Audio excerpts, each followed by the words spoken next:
covering every county. This is your statewide newscast, Arkansas Today. Good afternoon, everybody, and thank you for joining us on Arkansas Today. I'm Bob Clausen, sitting in for Mallory Brooks. Good to have you along. We got some breaking news coming into the newsroom. A flagger killed in a crash this morning on U.S. Highway 412 in Jonesboro. The Arkansas Department of Transportation says it happened around 10 a.m. about 4 miles east of Walnut Ridge. RDOT says the flagger was working where crews were repaving a highway when he was hit and killed. All lanes of the highway are closed. State police are investigating the crash. And authorities in Texarkana investigating a double homicide from Wednesday night. They're now looking for a suspect. Police were called to an apartment complex where they found 3 men inside. They'd been shot. 2 were pronounced dead at the scene. The third was taken to the hospital. No word in his condition, although injuries are said to be life-threatening. Texarkana police are now looking for Justin Dalton Wilson. If you've seen this man, you know anything about this crime, you know where he may be, call police. A man already in jail for murder is now facing the same charge again, this time for the death of another inmate. Deputies say Dakota Harvey killed Luis Cobo-Cenobio at the Washington County Jail. He's now charged with capital murder. Surveillance video in the jail shows the moments just after Cobo-Cenobio was found dead by his bunk Tuesday night. Deputies believe he was strangled. They say Harvey was waiting at the cell door and he told them he did it. There's now an investigation into the death and a review of the deputies involved. U.S. Representative Steve Womack of Arkansas hosting a town hall meeting in Rogers last night.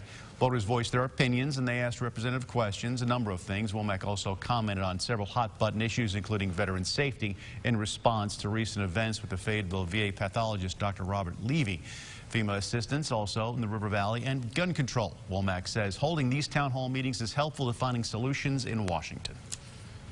So this is my way of getting a finger back on the pulse of the people that I represent, and I know there will be conversations that could become contentious in nature, that there will be differences of opinion, but it's my job as a member of Congress to listen to the people that I represent, no matter how I may feel or they may feel about the issues.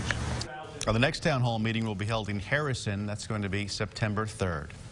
It's something that no doubt you may have seen. It happens every day at intersections across the country. People in a rush are just not paying attention, running right through a red light.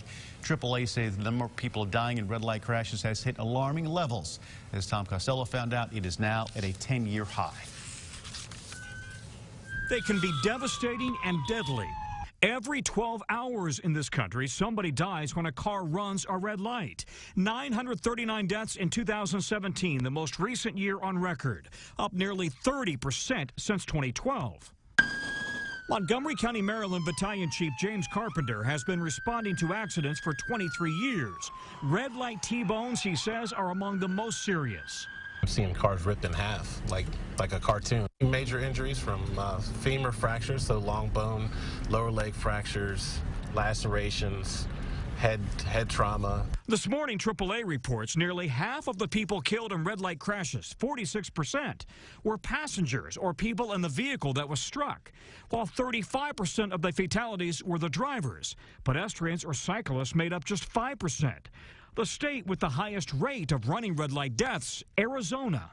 We could guess that driver distraction could be a factor, increased time constraints and rushing around, and people are driving more, so they're exposed to driving more, and of course more crashes happen, including red light running crashes. While more cities turn to those always watching red light cameras, experts say they're only effective if deployed in the right intersections. The behind-the-wheel advice?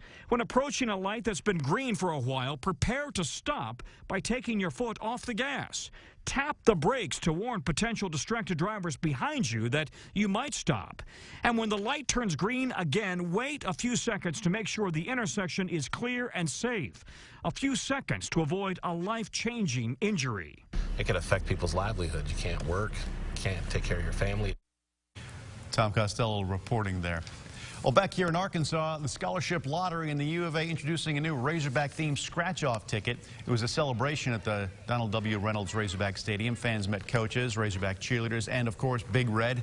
100 people also given a free scratch-off. Arkansas Lottery Director Bishop Woosley says these tickets will help generate more scholarship funding for students in the state. We want people to win. We want people to get that winning experience and feel it because they'll come back and play again. But if you lose, it's not something that's going to a private entity. It is going into the bank for students here in Arkansas. And they're leaving college with less debt because of that. Over the last 10 years, the lottery has given more than $859 million for more than 542,000 college scholarships.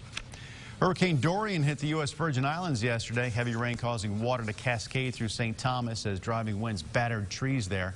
Dorian was upgraded to hurricane status yesterday. The National Hurricane Center said Dorian was blowing maximum sustained winds of 85 miles an hour, some 150 miles north-northwest of San Juan, Puerto Rico, and about 425 miles east-southeast of southeastern Bahamas. It's expected to become a major hurricane sometime tomorrow afternoon and continue to gain strength until it hits the United States.